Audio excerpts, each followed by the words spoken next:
வணக்கம் தோழர், நான் லக்ஷ்மி. இன்னைக்கு நம்ம இதை பத்தி பேச போறோம்னா கொஞ்சம் டிபேட்டபிள், கொஞ்சம் கான்ட்ரவர்சி, கொஞ்சம் காம்ப்ளிகேட்டடான டாபிக் பத்தி தாங்க பேச போறோம். என்னன்னா, பொண்ணுங்க 26 வயசுக்கு முன்னாடி, பசங்க 29 வயசுக்கு முன்னாடி கல்யாணம் பண்ணக்கூடாது. அந்த டாபிக் பத்தி தான் பேச போறோம். எதுக்கு பண்ணக்கூடாது, ஏன் பண்ணக்கூடாது, பண்ணா என்ன ஆகும், பண்றதுக்கு முன்னாடி என்னெல்லாம் தெரிஞ்சுக்கணுங்கிறதாங்க இந்த வீடியோ நம்ம பார்க்க போறோம். வாங்க வீடியோக்குள்ள போயிடலாம். அண்ட் இது ஒரு இண்டிவிஜுவல் ஒப்பீனியன் தான். இதை நான் யாருக்குமே திணிக்க வரல. நான் இப்படி சொல்லிட்டேன், நீ பண்ணக்கூடாது, இதுதான் உண்மை, எல்லார் லைஃப்பும் இப்படி தான் இருக்குன்னு எல்லாம் சொல்ல வரல. இது என்னோட ஒப்பீனியன். உங்களுக்கு ஏதாச்சும் ரிலேட் ஆகுது, உங்களுக்கு ஏதாச்சும் யூஸ் ஆகுதுன்னா எடுத்துக்கோங்க. இல்லை உங்களுக்கு இது பிடிக்கல, உங்களுக்கு இது ஏதோ ஒருத்தது பிரச்சனை இருக்குன்னா கணக்காக விட்டு போயிடுங்க. ஃபர்ஸ்ட் ரீசன், எதுக்கு 26, 29 வயசுக்கு முன்னாடி கல்யாணம் பண்ணக்கூடாது? ஏன்னா அந்த வயசுக்கு அப்புறம் தான் நீங்கள் செட்டில் ஆவீங்க, வீடு வாங்குவீங்க, நல்லா காசு வரும், அட்லீஸ்ட் மாதம் 1 லட்சம் 2 லட்சம் சம்பளம் வரும், அப்ராடில் செட்டில் ஆகிருப்பீங்க. அந்த மாதிரியெல்லாம் இல்லைங்க. அதெல்லாம் வீட்டில் மாப்பிள்ளை பார்க்கும்போது பார்த்துப்பாங்க. நான் அதை பற்றி எல்லாம் பேச வரல. அந்த வயசுக்கு முன்னாடி கல்யாணம் பண்ணோம்னா நம்மளுக்கு தேவையான அளவு மெச்சூரிட்டி இருக்காது. நம்மளுக்கு என்ன தேவை, என்ன தேவையில்லை, என்ன வேணும், என்ன வேண்டாம், the difference between need and want கூட நம்மளுக்கு தெரியாது. இப்போ பசங்களோட லைஃப் வேற மாதிரியா தான் இருக்கும். 24 25 வயசுலலாம் கல்யாணம் பண்றது ரொம்ப காம்ப்ளிகேட்டட். ஏன்னா பையனுக்கு 2 வீடு இருக்கணும், 4 கார் இருக்கணும், ஒரு ஹெலிகாப்டரே இருக்கணும் தான் எல்லா பொண்ணுங்க வீட்லையும் கேட்டுக்கிட்டு இருப்பாங்க. அது வேற. பட் பொண்ணுங்களுக்கு 18 20 வயசுல கல்யாணம் பேச ஆரம்பிச்சிருவாங்க, பண்ண ஆரம்பிச்சிருவாங்க. மேஜரான ரீசன் என்ன தெரியுமா? அப்பா அம்மா சொல்லுவாங்க, அந்த வயசுல கல்யாணம் பண்ணாதான் பிள்ளைக்கு பிறக்கிறது அந்த பிரச்சனை இருக்காது, இந்த பிரச்சனை இருக்காது, நாங்கள் சாகிறதுக்குள்ளே அவங்க கல்யாணத்தை பார்க்கணும் எல்லாம் சொல்லுவாங்க. அதெல்லாம் இல்லை. ஆக்சுவலான உண்மை, நம்ம பரம்பரையாக ஃபாலோ பண்ணிக்கிட்டு பொண்ணுல ஏர்லியாக கல்யாணம் பண்ணுறது எதுக்கு தெரியுமா?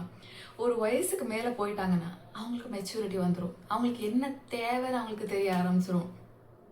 இப்போ என்னையே ஒரு 18 20 வயசுல உனக்கு ஒரு பையன்கிட்ட என்னெல்லாம் தேவை, என்ன மாதிரி பையன் இருக்கணும்னா, நான் ஹைட்டாக இருக்கணும், அழகாக இருக்கணும், பியர்டு வச்சுருக்கணும், என்னை ஜாலியாக சுத்த கூட்டி போகணும், அவ்வளோதான் எனக்கு ஆசை இருந்திருக்கும்.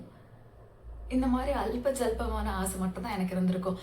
இது இப்போ என்கிட்ட அவனுக்கு நீ கல்யாணம் பண்ணிக்க போகிற பையன் எப்படி இருக்கணும், என்னெல்லாம் இருக்கணும்னா, நான் ஒரு லிஸ்ட்டே வச்சுருக்கேன். இமோஷனல் மெச்சூரிட்டிலேருந்து, ரெஸ்பெக்ட்லேருந்து, ஈக்குவாலிட்டிலேருந்து நான் 1000 விஷயம் வச்சுருக்கேன் இப்போ சொல்கிறதுக்கு.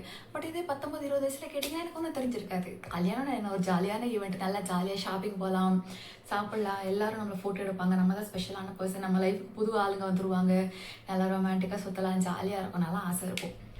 பட் ஒரு 24 25 வயசு வரும்போது தான் எனக்கு புரியுது, கல்யாணம்னா அப்படி இல்லை, அதுக்கப்புறமா ஒரு லைஃபே இருக்குது. நான் கல்யாணம்னா அந்த ஒரு நாள் ஈவெண்ட்டை மட்டும்தான் பார்த்துருக்கேன் இது வரைக்கும். ஜாலியாக இருக்கலாம், புருஷன் கூட ஜாலியாக சுற்றலாம், மாமியார் கூட ஜாலியாக இருக்கலாம், ட்ரிப்புக்கெல்லாம் போகலாம், எங்கள் அப்பா அம்மா எங்கெல்லாம் போகக்கூடாது, கல்யாணத்துக்கப்புறம் இதெல்லாம் பண்ணு, அதுக்கு முன்னாடியெல்லாம் பண்ணக்கூடாது, அதுக்கு முன்னாடியெல்லாம் இந்த மாதிரிலாம் போடக்கூடாதுன்னு சொல்லியிருப்பாங்களோ அதெல்லாம் போடலாம். அந்த மாதிரி ஒரு பட்டர்ஃப்ளை லைஃப்பில் தான் நானும் இருந்தேன். இப்போ தான் பக்கத்தில் கல்யாணம் ஆனவங்க லைஃப்பெல்லாம் எட்டி பார்த்ததுக்கப்புறம் தான் தெரிஞ்சு அதெல்லாம் உண்மை இல்லை, அதெல்லாம் படத்தில் மட்டும்தான் வரும், இல்லை ஒருத்தங்க லைஃப்பில் முன்னாடி காட்டிப்பாங்க, பட் உள்ளே போய் பார்த்தா கேவலமாக நாரின்னு தான் இருக்கும்னு. இதே 30 வயசுக்கு அப்புறம் கல்யாணம் ஆகுற லைஃப்ல இந்த மாதிரி விஷயம்லாம் இருக்கும்.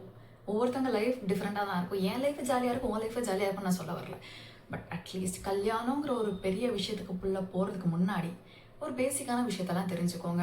அந்த பையனை பற்றி தெரிஞ்சுக்கோங்க, இல்லை அந்த பொண்ணை பற்றி தெரிஞ்சுக்கோங்க, கேரக்டர், அவங்களுக்கு என்ன பிடிக்கும், அவங்களுக்கு என்ன பிடிக்காது, அவங்களுக்கு ஸ்மோக்கிங் ஹேபிட் இருக்கா, ட்ரிங்கிங் ஹேபிட் இருக்கா, கோவம் வந்தால் என்ன பண்ணுவாங்க, அதெல்லாம் செகண்டு. ஃபஸ்ட்டு நீங்கள் யாருன்னு நீங்கள் தெரிஞ்சுக்கோங்க. நிறைய பேருக்கு நம்ம யார், நம்மளுக்கு என்ன பிடிக்கும், நம்மளுக்கு என்ன பிடிக்காதுன்னே தெரியாது. யாரோ ஒருத்தவங்க சொல்லியிருப்பாங்க. இப்போ ஃபார் எக்ஸாம்பிள் நான் சின்ன வயசுல எங்கள் அம்மா சொல்லியிருப்பாங்க, என்னை லட்சம் தான் கூப்பிடுவாங்க, லட்சுக்கு தக்காளி சட்னி பிடிக்காதும்பாங்க. அப்போ தேங்காய் சட்னி தான் கொடுத்துக்கிட்டு இருப்பாங்க. நான் கூட எனக்கு தேங்காய் சட்னி தானே பிடிக்கும், எனக்கு தக்காளி சட்னி பிடிக்காது. நான் ஏன்னா எத்தனோ நான் அதை ஒதுக்கி வச்சுக்கிட்டே இருந்தேன். சடனாக தக்காளி சட்னி தின்னு பார்த்தோன்னே செம்மையாக இருக்குது. இப்போ இவ்வளோ நாள் எங்கள் அம்மா என்னை ஏமாத்துனாங்களா, இல்லை நானே என்னை ஏமாற்றிக்கிட்டேனா, இல்லை நான் என்னை புரிஞ்சுக்காம விட்டுட்டேனா? யாரோ ஒருத்தவங்க சொன்னாங்க, அவ இப்படிதான் கோவக்காரினா நம்மளுக்கே தெரியாம நம்மளுக்குள்ள வந்துடும். நான் கோவக்காரி தான், நம்மளோட கேரக்டர் இன்னொருத்தவங்களோட வார்த்தையால நம்ம முடிவு பண்ணிடுவோம். அப்படியெல்லாம் இல்லை. ஃபஸ்ட்டு நீங்கள் யாருங்கிறத நீங்கள் தெரிஞ்சுக்கோங்க. உங்களுக்கு என்ன பிடிக்கும், என்ன பிடிக்காது. உடனே எனக்கு ஐஸ்கிரீம் பிடிக்கும், எனக்கு பிரியாணி பிடிக்கும், எனக்கு காலையில் வேகமாக எந்திரிக்க பிடிக்காது, அந்த மாதிரியெல்லாம் இல்லை. டீப்பாக யோசிங்க, உங்களுக்கு ஏன் பிடிக்காது, என்ன பிடிக்கும்னு உங்களை பற்றி ஃபுல்லாக அனாலிசிஸ் பண்ணுங்கள். இப்போது நீங்களே யோசிச்சு பாருங்களேன், நம்ம யாராச்சும் ஒரு பையனை கல்யாணம் பண்ணுறோம், ஒரு பொண்ணை லவ் பண்ணுறோம், எதாக வேணாலும் இருக்கலாம். அவங்க என்னை புரிஞ்சுக்கவே மாட்டேங்கிறாங்க, எனக்கு பிடிச்ச மாதிரி என்ன லவ்வே பண்ண மாட்டேங்கிறான்னு சண்டை போடுறோம். 25 வருஷமாக நம்ம கூட நம்ம இருக்கோம், நம்மளை புரிஞ்சுக்க முடியாதப்போ அவங்க எப்படி நம்மளை புரிஞ்சுப்பாங்க இல்லையா? சிம்பிளாக சொல்லுவாங்க, அவங்களுக்கு என்ன விஷயம்னா ரொம்ப பயம். மேலேருந்து குதிக்கிறதா, இல்லை தாவுறதா, இல்லை லவ் பண்ணுறதா, ரோட் கிராஸ் பண்ணுறதா, எதுனா ஒரு பயம் இருக்கும்ல. ஆழமாக யோசிச்சு பாருங்கள் என்ன பயமாக இருக்கும்னு. அதை இப்போ நான் எக்ஸ்ப்ளோர் பண்ண ட்ரை பண்ணியிருக்கீங்களா? எதுக்கு நான் பயப்படுறேன்? பேய்னா பயம். எதுக்கு பயம்? என் பேய் உன் பக்கத்தில் வந்துடும்னா இல்லை, சட்டன் ஒரு ரியாக்ஷன் வரும்ல, அது பயம். அது நம்மளுக்கு ட்ராமடைஸ் ஆயிடுச்சு. சின்ன வயசுல இந்த அம்மா பேய் கதை சொல்லி சொல்லி சொல்லி சொல்லி ராத்திரியெல்லாம் கனவுல அது வந்து வந்து வந்து வந்து அதனால பேய்னா பயம். ஒரு டீப் அனாலிசிஸ் பண்ணிங்கன்னா அதான் ரீசனாக இருக்கும். எனக்கு ரோட் கிராஸ் பண்ண பயம். ஏன்னா நான் நிறைய ஆக்சிடென்ட்ஸ் பார்த்துருக்கேன். என் கண்ணு முன்னாடி ஒருத்தங்க அடித்து விழுகிறத பார்த்துருக்கேன். எனக்கு அதனால ரோட் கிராஸ் பண்ணுறதுக்கு பயம். அந்த மாதிரி அனலைசிஸ் பண்ணுங்க. உங்களுக்கு ஒரு பயமா? எதுக்கு பயம்? எதனால பயப்படுறேன்? அதையே நான் ட்ரை பண்ணக்கூடாது. இப்போ நான் டெய்லி எனக்கு ரோட் கிராஸ் பண்ணுறத தவிர எனக்கு வேறு ஆப்ஷனே இல்லை. நான் அதை டெய்லி ட்ரை பண்ணேன். நான் பயம் போயிடுச்சுன்னு சொல்ல வரல, பட் நான் கான்ஷியஸ் ஆக ஆரம்பிச்சிட்டேன். எப்படி பண்ணணும், என்னெல்லாம் பண்ணணும், எப்படி நான் என்னை சேஃபாக பார்த்துக்கிறது, எப்போ ஓடுறது, எப்போ நிற்கிறது, இதெல்லாம் நான் கற்றுக்கிட்டேன். இதே நான் ஐயோ எனக்கு பயமாக இருக்குன்னே சொல்லிக்கிட்டு கடைசி வரைக்கும் நான் பயந்துக்கிட்டு தான் இருக்க போகிறேன். அந்த மாதிரி உங்களுக்கு என்ன பயம், என்ன பிடிக்கும், எதனால் பிடிக்கும், என்ன பிடிக்காது, எதனால் பிடிக்காது, அது எல்லாமே உட்காந்து ஒரு லிஸ்ட்டாக எடுங்க. உடனே ஒரு செகண்ட் யோசிச்சு எடுக்கிறதில்ல. உட்காந்து ஒரு நாள் உங்களுக்காக நீங்கள் டைம் கொடுத்து உங்களுக்கு எந்த மாதிரி பர்சன் தேவை உங்கள் லைஃப்பில், நீங்கள் எந்த மாதிரி பர்சன், உங்களுக்கு எந்த விஷயத்தில் கோவம் வரும், கோவம் வந்தால் நீங்கள் என்ன பண்ணுவீங்க. ஒவ்வொருத்தங்க கிட்ட நம்ம கோவம் வந்தால் கத்தி உரிமையாக சண்டை போட்டு அடித்து, நம்ம வீட்டிலலாம் அப்பா அம்மா இருந்தால் சொல்லிட்டாங்க கையில் கிடைக்கிறதெல்லாம் டொம்மு டொம்முன்னு உடச்சிருவோம். அந்த கோவம் வேறு மாதிரி இருக்கும். இதே ஆஃபீஸில் ஃப்ரெண்ட்ஸ்குள்ளே கோவம் வந்துச்சுன்னா சைலண்ட்டாக போயிடுவோம், எதுவும் பேச மாட்டோம், இல்லை உட்காந்து அழுவோம். இதெல்லாம் ஒவ்வொரு வகையான எமோஷன்ஸ் தான். அங்கே எக்ஸ்ப்ரெஸ் பண்ண முடியும், இங்கே எக்ஸ்ப்ரெஸ் பண்ண முடியாது.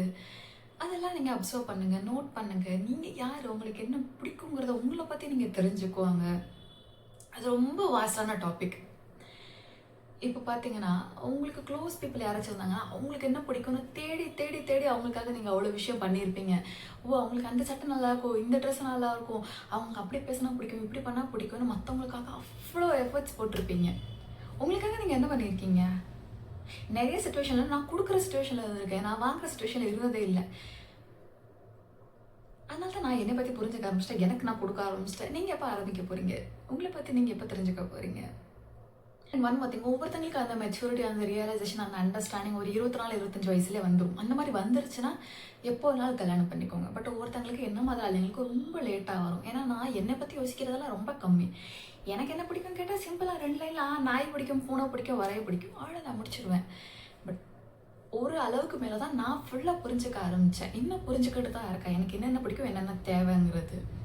அந்த மாதிரி ஆளாக இருந்தீங்கன்னா டைம் எடுத்து யோசித்து முடிவெடுங்க. கல்யாணங்கிறது கையை விட்டோன்னே ஐயோ எனக்கு பிடிக்கலன்னு திரும்பி அதெல்லாம் ஓடி வர முடியாது. பேரண்ட்ஸ் சொல்லுவாங்க, ஒத்துக்கிறேன், என் வீட்டில் இருக்கிறது தான். நான் சாக போகிறேன், எனக்கு வயசாகிடுச்சு, உன் கல்யாணத்தை ஒரே ஒரு தடவை பார்த்துடணும்னு. அவங்க சாக போகிறாங்கன்னு த்ரெட்டன் பண்ணுறதுக்காக அவங்க சொல்கிற ஒரு பையனை கல்யாணம் பண்ணிக்கிட்டு எனக்கு பிடிக்காம நான் கஷ்டப்பட்டு அப்புறம் நான் தினம் தினம் சாகுறதுக்கு நான் கொஞ்சம் டைம் எடுத்து கொஞ்சம் சூஸ் பண்ணி செலக்டிவ் ஆகி எனக்கு தேவையானதை நான் எடுத்துக்கலாம்ல. அவங்க கொடுக்குற சட்டை எனக்கு கம்ஃபர்டபுள் இல்லைனாலும் நான் போட்டுக்கிட்டு அலையிறதுக்கு கொஞ்சம் அவங்கக்கிட்ட பேசி கொஞ்சம் டைம் எடுத்து ஆல்டர் பண்ணி எனக்கு தேவையான மாதிரி நான் போட்டுக்கலாம். ஒரு 24-25 வயசுக்கெல்லாம் பொண்ணு படிப்பை முடிச்சிருப்போம், சும்மா வீட்டில் இருந்தால் கல்யாணம் பண்ணி வச்சுருப்பாங்க இந்நேரத்துக்கு. இல்லை நம்ம வேலைக்கு போய்கிட்டு இருப்போம். சப்போஸ் நீங்கள் வேலைக்கு போகிற ஆளாக இருந்தீங்கன்னா, இல்லை வேலைக்கு போகாமல் சும்மா அதனால பரவாயில்ல, உங்கள் பட்ஜெட்டிங் பிளானிங்னு ஒன்று பண்ண ஆரம்பிச்சிருங்க. அது ரொம்ப இம்பார்ட்டண்டான டாபிக். சிம்பிளாக முடிச்சிருவாங்க. என்ன, புருஷன் சம்பாதிப்பானது, சேவ் பண்ணிடு, ஜாலியாக இரு, அவ்வளோதான். பட் அது எப்படி பண்ணுறது, என்ன பண்ணுறது, என்ன ப்ராசஸ் எல்லாம் இருக்குது, எப்படியெல்லாம் சேவ் பண்ணலாம்னால யாருமே சொல்லிக் கொடுக்க மாட்டாங்க. ரொம்ப காம்ப்ளிகேட்டடான விஷயம். நீங்களே கற்றுக்க வேண்டிய அவசியம் கண்டிப்பாக இருக்குது. இதே நீங்கள் சும்மா வீட்டில் இருக்கீங்கன்னா கூட ஃப்ரீலான்ஸு, பார்ட் டைம் ஜாப்னு நிறையா இருக்குது. இல்லை ஹேண்ட் கிராஃப்ட், சொந்தமாக அவங்க பிஸ்னஸே நீங்கள் ஆரம்பிச்சு ஒரு என்டர்ப்ரனராகவே ஆயிடலாம். நீங்கள் யோசிக்கலாம், நான்லாம் பிஸ்னஸ் ஆரம்பிச்சு என்னடா பண்ண போகுதுன்னு. அந்த மாதிரி சிம்பிளாக ஆரம்பித்த பிஸ்னஸ் தான் எங்கெங்கேயோ போயிருக்கு. உட்காந்து ஃப்ரீயாக இருக்கப்போ யூடியூப்பில் ஏன் வீடியோ பார்க்குற மாதிரி அந்த சக்ஸஸ் வீடியோஸை உட்காந்து பாருங்கள். எனக்கே மோட்டிவேஷனாக தான் இருக்குது. இதே நீங்கள் ஒரு ஏர்னிங் எம்ப்ளாயாக இருந்தால் கூட பார்ட் டைம் ஜாப் அது இது நல்லா தேடுங்க. ஒரு ஃபினான்ஷியல் பிளான் பண்ணி வச்சுக்கோங்க. நீங்கள் என்னென்ன செலவு பண்ணுறீங்களோ அதை கான்ஷியஸாக செலவு பண்ணுங்கள். நான் கன்ஜியஸாக செலவு பண்ண சொல்லலை, கான்ஷியஸாக செலவு பண்ணுங்கள். நீங்கள் சாப்பிட்ற ஒவ்வொரு சாப்பாடையும் கான்ஷியஸாக சாப்பிடுங்க. இருக்கேன்னு அள்ளி வச்சுட்டு சாப்பிட்றதோ இல்லை கிடைச்சதெல்லாம் சாப்பிட்றதோ அந்த மாதிரி வாழ்க்கை வாழாதீங்க.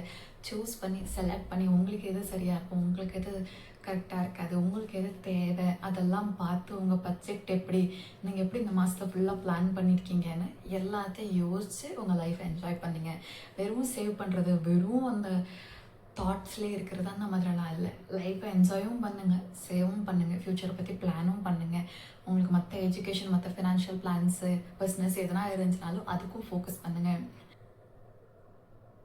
நம்ம என்னதான் ஒரு பையனையோ பொண்ணையோ கல்யாணம் பண்ணாலும், லவ் மேரேஜே பண்ணாலும், அதுக்கப்புறமா மாமனார் மாமியார் அவங்க இவங்கன்னு நிறைய பேர் இருக்காங்க. எல்லாரோட பெர்மிஷனும் தேவை. எதுனா ஒன்று சொல்லுவாங்களோ அது இதுன்னு 1000 தாட்ஸ் நடந்துக்கிட்டு இருக்கும். கல்யாணத்துக்கு முன்னாடி கொஞ்சம் ஒரு ஃப்ரீ டைம் இருக்கும்ல, அந்த டைமை பர்ஃபெக்டாக யூட்டிலைஸ் பண்ணுங்கள். உங்களுக்கு ஏதாச்சும் ஒரு பில்ட் பண்ணணுமா, எதனா ஒன்று ஸ்டார்ட் பண்ணணுமா, ஓவர் திங்கெல்லாம் பண்ணாதீங்க, ஸ்டார்ட் பண்ணிவிடுங்க. பெருசாக ஃபினான்ஷியல் ரிஸ்க்கு, ஃபினான்ஷியல் லாஸ்க்குலலாம் போயிடாதீங்க. சிம்பிளாக ஏதாச்சும் ஒன்று ஆரம்பிக்கணும்னா அதை ஆரம்பிச்சிருங்க. கனவாகவே விட்டுறாதீங்க. கல்யாணம் ஆனதுக்கப்புறம் பார்த்துக்கலாம்னா, கொஞ்ச நாள் ஆனதுக்கப்புறம் பார்த்துக்கலாம்னா அந்த பார்த்துக்கலாம் அப்படியே போயிட்டே தான் இருக்கும். கடைசி வரைக்கும் நடக்காது. எதெல்லாம் பண்ணணும்னா பண்ணிவிடுங்க. ஏன்னா இப்போ தான் நம்மளுக்கு பர்ஃபெக்டான ஒரு ஃப்ரீடம் இருக்குது. அண்ட் இன்னொன்று, உங்களுக்கு ஏதாச்சும் ட்ரிப் போகணும், எதுனா பிளான் இருக்குன்னா தயவு செஞ்சு போயிடுங்க. கல்யாணத்துக்கு அப்புறம் போய்க்கலாம், கல்யாணத்துக்கு அப்புறம் பண்ணிக்கலாம்னா அது எப்படி யார் லைஃப் மாறும்னு தெரியாதுல்ல. இப்போ இருக்க டைமை பர்ஃபெக்டாக யூட்டிலைஸ் பண்ணிக்கோங்க. அதுக்காக தப்பான விஷயம் பண்ணுங்க சொல்ல வரல. அவங்களுக்கு தேவையான விஷயம், உங்களுக்கு பிடிச்ச விஷயத்த தயங்காமல் பண்ணுங்கள். அது யாருக்கும் ஹர்ட் பண்ணாது.